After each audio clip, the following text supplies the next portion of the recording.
Aujourd'hui, j'aimerais partager la parole de Dieu intitulée « Parole d'espoir à ceux qui désespèrent ». J'espère que nous emploierons tous des paroles d'espoir envers ceux qui désespèrent aujourd'hui, en ce jour saint de sabbat aussi. C'est l'un des enseignements de Mère. Mère Céleste nous a demandé de réconforter les membres de notre famille céleste avec des paroles positives.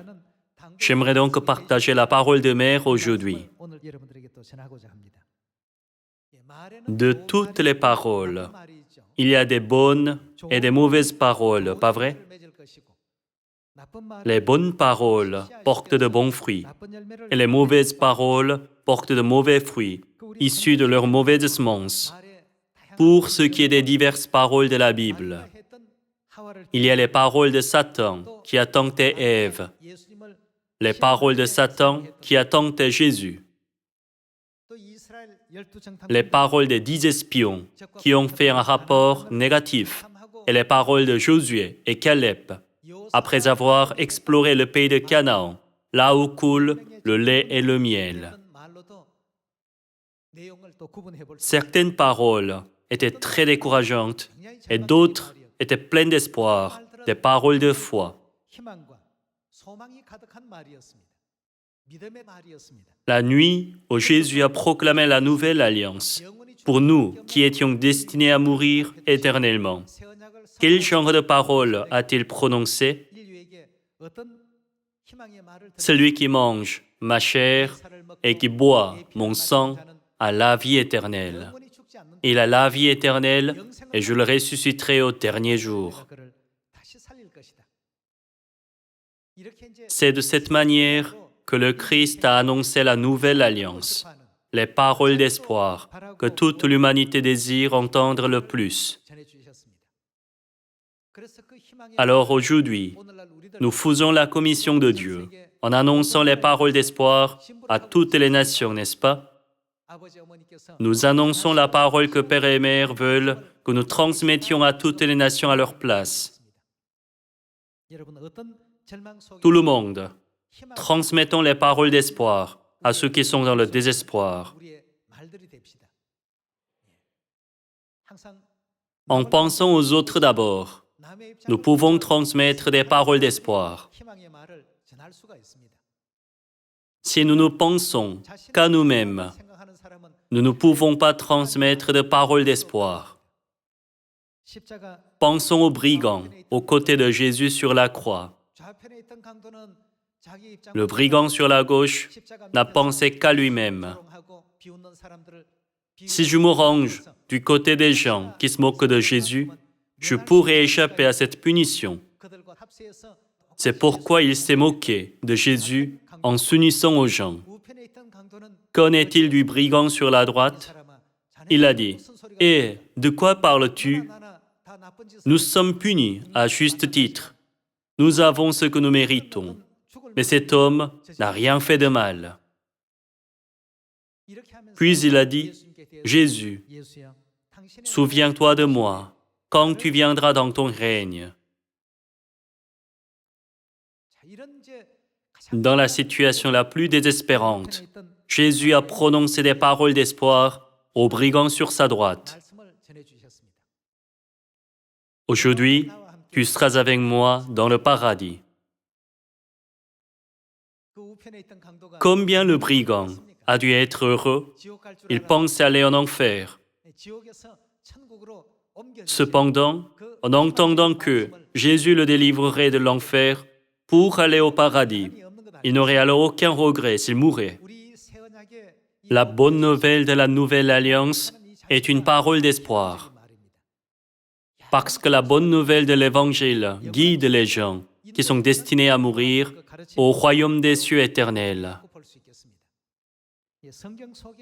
Trouvons quelques paroles d'espoir dans la Bible. Allons à l'Évangile selon Jean, chapitre 12, verset 46. « Je suis venu comme une lumière dans le monde, afin que quiconque croit en moi ne demeure pas dans les ténèbres. Si quelqu'un entend mes paroles et ne les garde point. Ce n'est pas moi qui le juge. Car je suis venu non pour juger le monde, mais pour faire quoi? Pour sauver le monde. Le Christ voulait transmettre la nouvelle d'espérance, les paroles d'espoir, à tous les gens qui désespèrent pour les sauver.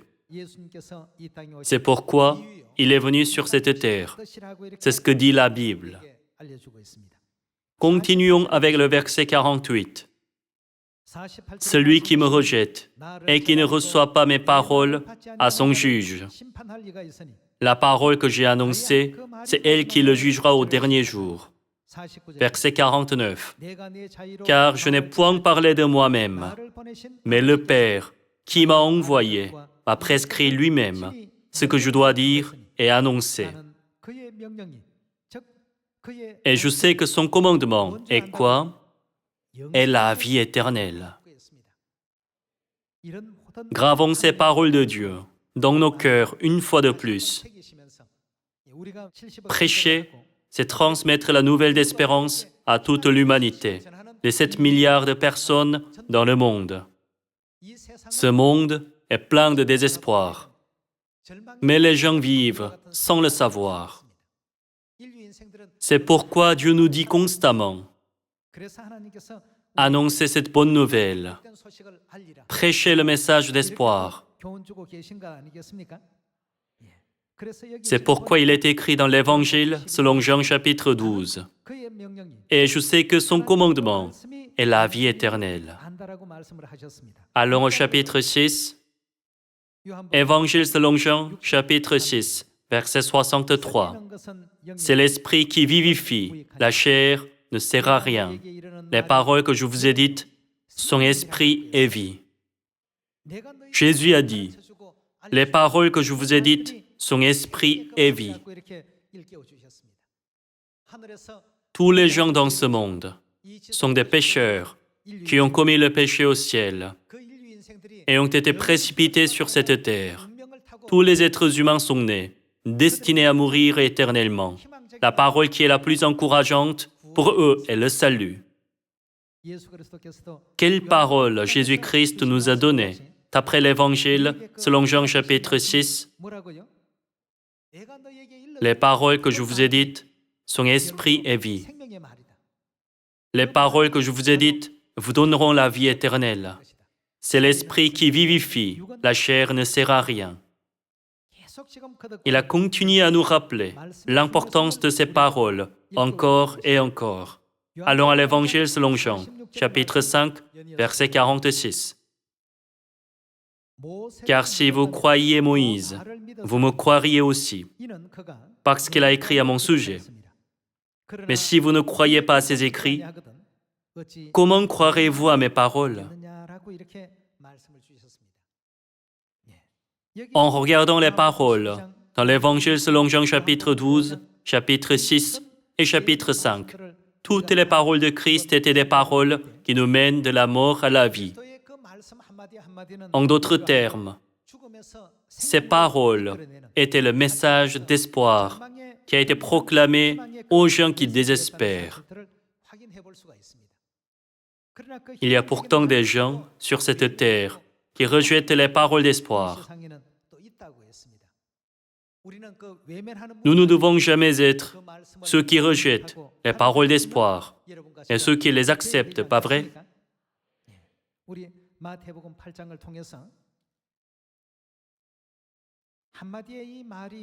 Souvenons-nous que l'entrée au paradis ou en enfer peut être déterminée par une parole qui sort de nos bouches. Et prononçons toujours des paroles d'espoir, des paroles positives et des paroles qui nous mènent au salut. Prononçons de belles paroles à la maison aussi, afin d'accomplir l'harmonie entre mari et femme, et entre enfants et parents aussi. Allons à l'Évangile selon Matthieu chapitre 8, verset 5. Comme Jésus entrait dans Capernaum, un centenier l'aborda, le priant et disant, « Seigneur, mon serviteur est couché à la maison, atteint de paralysie et souffrant beaucoup. Jésus lui dit, « J'irai, et je le guérirai. » Le centenier répondit, « Seigneur, je ne suis pas digne que tu entres sous mon toit, mais dis seulement un mot, et mon serviteur sera guéri.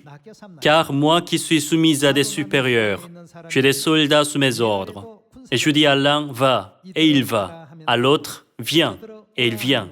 Et à mon serviteur, fais cela, et il le fait. » Après l'avoir entendu, Jésus fut dans l'étonnement. Et il a dit à ceux qui le suivaient, « Je vous le dis en vérité, même en Israël, je n'ai pas trouvé une aussi grande foi.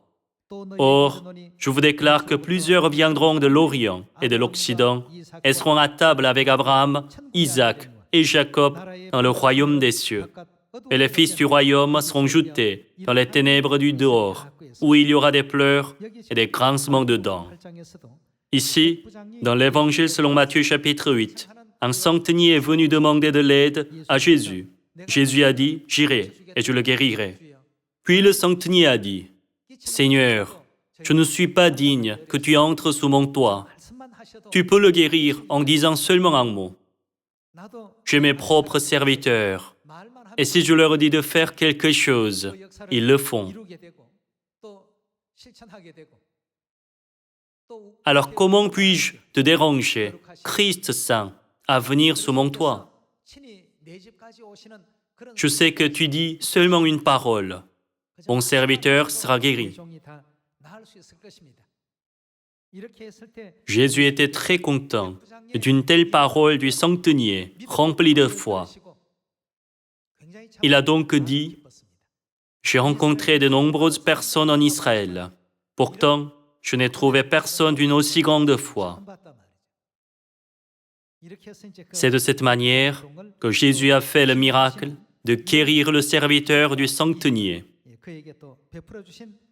Rappelons-nous les paroles d'espoir qui sont transmises aux gens qui désespèrent.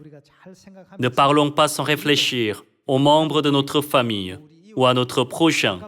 Puisque nous sommes proches d'eux, transmettons plutôt à chacun des paroles d'espoir en suivant les enseignements de Mère Céleste.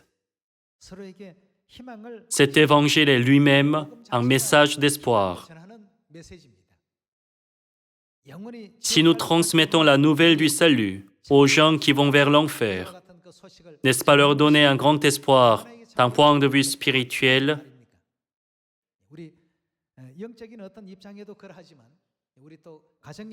Nous devons aussi transmettre des paroles d'espoir aux membres de notre famille, notre prochain et nos collègues dans notre vie quotidienne. Allons à l'Évangile selon Luc, chapitre 23, verset 39. L'un des malfaiteurs crucifiés l'injuriait, disant, « N'es-tu pas le Christ? Sauve-toi toi-même et sauve-nous. » Mais l'autre le reprenait et disait, « Ne crains-tu pas Dieu, toi qui subis la même condamnation? Pour nous, c'est justice, car nous recevons ce qu'ont mérité nos crimes. Mais celui-ci n'a rien fait de mal. » Et il dit à Jésus, « Souviens-toi de moi, quand tu viendras dans ton règne. » Jésus lui répondit, « Je te le dis en vérité, aujourd'hui, tu seras avec moi dans le paradis. »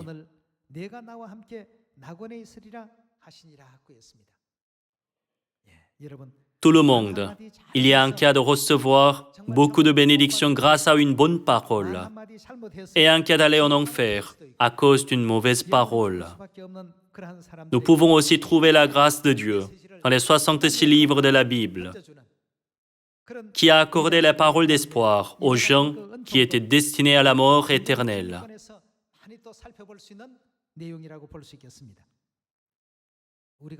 Quoi que nous fassions, prononçons des paroles d'espoir et des paroles positives. Allons à l'Évangile selon Matthieu chapitre 9. Évangile selon Matthieu chapitre 9, verset 27. Étant parti de là, Jésus fut suivi par 12 aveugles qui criaient « Aie pitié de nous, fils de David !» Lorsqu'il fut arrivé à la maison, les aveugles s'approchèrent de lui. Et Jésus leur dit, « Croyez-vous que je puisse faire cela ?» « Oui, Seigneur, lui répondirent-ils. Alors il toucha leurs yeux en disant, « Qu'il vous soit fait, selon votre foi. » Et leurs yeux s'ouvrirent. Ici, deux hommes aveugles suivaient Jésus en l'appelant, « Aie pitié de nous, fils de David. » « Croyez-vous que je puisse faire cela ?»« Oui, Seigneur. » Dans cette conversation, nous voyons une scène gracieuse où Jésus a guéri les hommes aveugles en touchant leurs yeux en disant, « Qu'il vous soit fait selon votre foi. »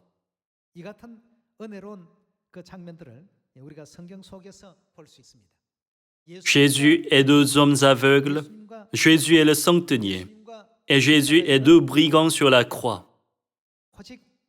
Ils ont cru fermement que le Christ est celui qui peut leur donner espoir. Il y a toujours eu une grande œuvre de Dieu quand les gens ont demandé au Christ avec une foi absolue. Tout le monde, pour ce qui est de diverses choses qui surviennent dans une famille, la plupart des chagrins proviennent des mots.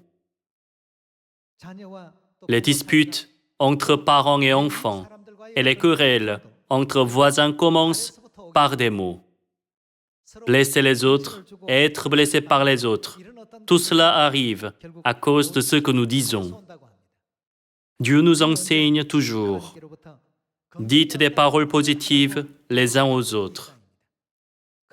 Le brigand qui était à la gauche de Jésus est tombé en enfer à cause de ses paroles négatives. Et le brigand qui était à la droite de Jésus est allé au paradis grâce à ses paroles positives. Ce n'est pas trop de dire que celui qui a parlé le mieux est le brigand qui était à la droite de Jésus. C'est pourquoi Jésus a accordé les paroles qui avaient le plus d'espoir au brigand, qui était désespéré en disant « Aujourd'hui, tu seras avec moi dans le paradis. » Aujourd'hui, nous devons graver les paroles de Dieu dans nos cœurs, par lesquelles nous pouvons avoir un espoir, même si nous désespérons, et devons montrer l'exemple de faire de ce monde un endroit meilleur. Permettez-moi de vous raconter une histoire vraie. Il y avait un mendiant sur une grande place. Puisqu'il était aveugle, il lui était difficile d'attraper les passants et dire « Ayez pitié de moi, la charité s'il vous plaît. » Alors il a posé un écriteau à ses côtés. « Je suis aveugle, aidez-moi s'il vous plaît. » Il a posé une canette à côté de cet écriteau et quand il sentait quelqu'un venir, il demandait un don en s'inclinant. Beaucoup de personnes passaient, mais il était largement ignoré. Personne ne lui donnait de pièces. Entre-temps, une femme est passée par là. Elle n'aimait pas la phrase sur l'écriteau. Alors, elle a pris l'écriteau et a réécrit sur l'envers du carton. Elle a remis l'écriteau à sa place en mettant en évidence le côté où elle a écrit. Puis elle est partie. Étonnamment, dès cet instant, quiconque passait à ses côtés mettait des pièces et des billets dans sa canette. Le mendiant s'est demandé, qu'a-t-elle écrit sur la pancarte pour que les réactions soient si différentes? Il s'est avéré que la femme qui a réécrit sur l'écriteau pour le mendiant est repassée par là. Il a reconnu ses pas et a demandé « Qu'avez-vous écrit sur la pancarte pour que tant de gens me fassent des dons ?»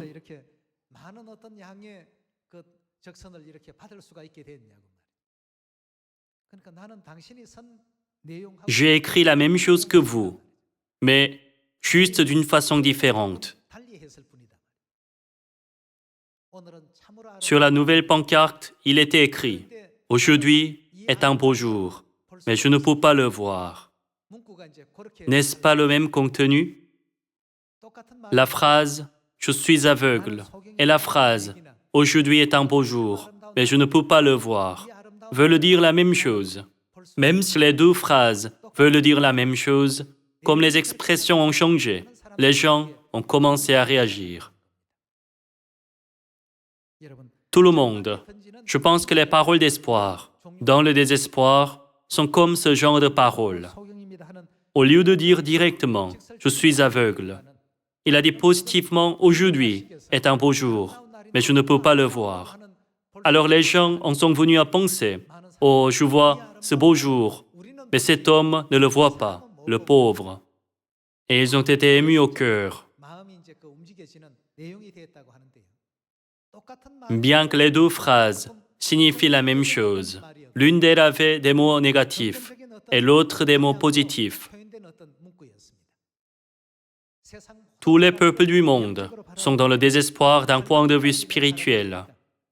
Nous devrions les réconforter et les encourager avec des paroles d'espoir en disant « Vous pouvez recevoir le salut si vous croyez en Dieu le Père et Dieu la Mère.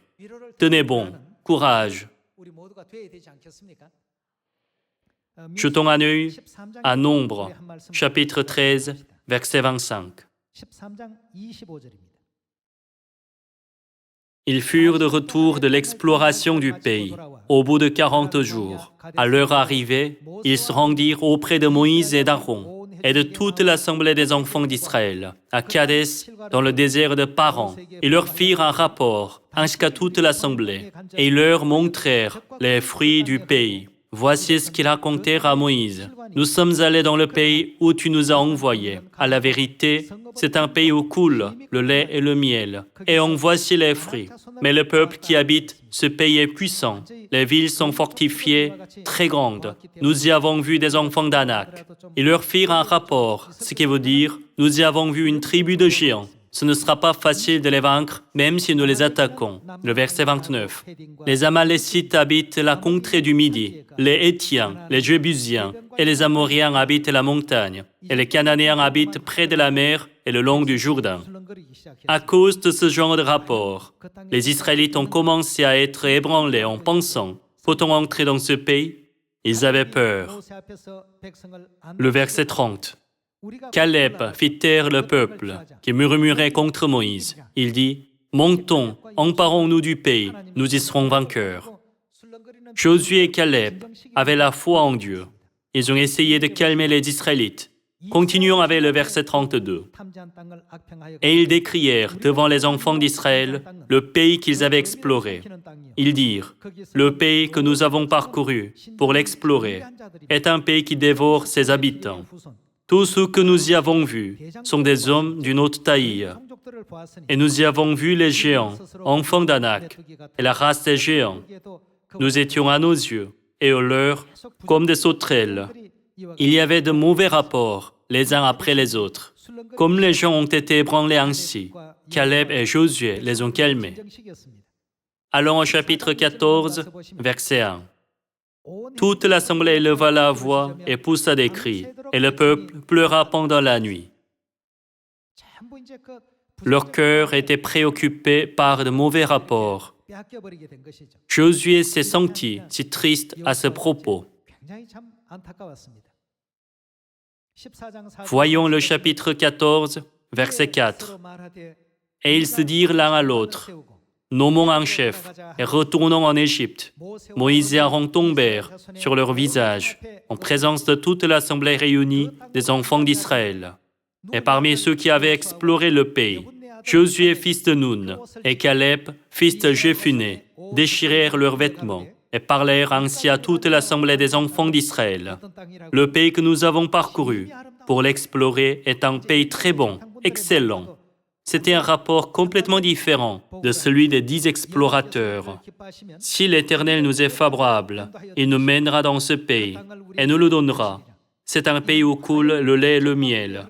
Seulement, ne soyez point rebelles contre l'Éternel et ne craignez point les gens de ce pays, car ils nous serviront de pâture. Ils n'ont plus d'ombrage pour les couvrir. L'Éternel est avec nous, ne les craignez point. Finalement, par la grâce de Dieu, Josué et Caleb ont reçu le droit d'entrer dans le pays de Canaan grâce à cette seule phrase. Cependant, les 10 explorateurs ont fait de mauvais rapports aux Israélites et ont fait les gens tomber dans le désespoir.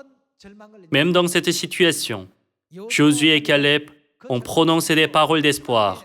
Même dans le désespoir, Dieu est avec nous. De quoi avez-vous peur? Dieu a divisé la mer Rouge, nous a nourris dans le désert avec la manne, a anéanti l'entêtement de Pharaon avec les 10 plaies et nous a libérés d'Égypte, le pays d'esclavage.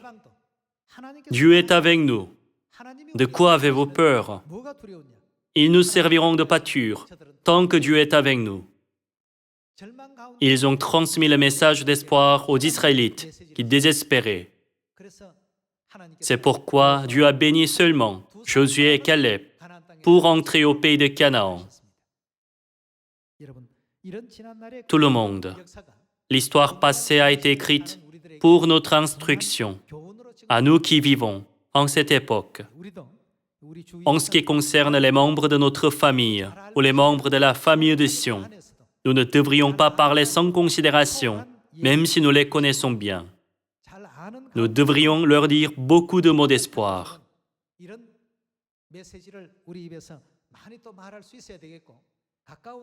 Nous devons partager des paroles gracieuses et belles les uns avec les autres, même avec les gens qui nous sont proches. Au lieu de dire des mots durs sans considération, parlons toujours, comprenons les autres avec délicatesse. Si nous considérons les autres mieux que nous-mêmes, comprenons la situation des autres et disons quelque chose de positif, nous pourrons les encourager et les raffermir. Disons des mots positifs au lieu des mots négatifs. En tant que personne qui croit en Dieu, nous devrions employer des mots positifs. Dieu a dit que nous serons jugés au dernier jour, selon ce que nous avons dit. La raison ultime pour laquelle nous croyons en Dieu est pour aller au paradis, n'est-ce pas? Puisque Dieu a transmis tant de paroles d'espoir à toute l'humanité qui désespère, étant destinée à la mort éternelle, transmettons nous aussi des paroles d'espoir à notre prochain, nos collègues, amis, membres de notre famille, proches et même jusqu'aux 7 milliards de personnes dans le monde. Rappelons-nous toujours l'enseignement de Mère. Soyez les membres de la famille céleste qui partagent des paroles d'espoir les uns avec les autres, en espérant que nous porterons tous beaucoup de bons fruits en mettant en pratique l'enseignement de Mère. J'aimerais conclure le sermon d'aujourd'hui. Merci beaucoup.